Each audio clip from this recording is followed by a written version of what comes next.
ఒక ఆవిడ వచ్చి అమాయకంగా ఏమండి అక్కడ ఒక కొబ్బరికాయ కొట్టామండి అది కుళ్ళిపోయిందండి, ఇక్కడ కొట్టామండి ఇది కూడా కుళ్ళిపోయింది, ఏం చేయమంటారు? మరి ఏం చెప్పాలో చెప్పండి మీరు ఎవరైనా.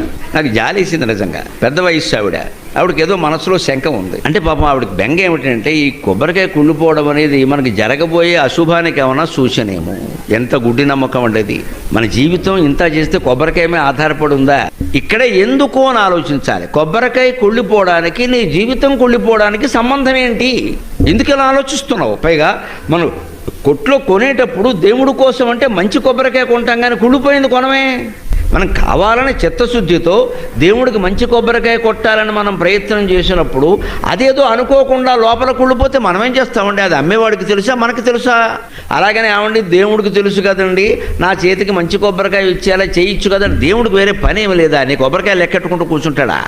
అంచేతను మనం ఈ ఎందుకు అన్న ప్రశ్న వేస్తే ఈ ఆలోచన పక్కకి వెళ్ళి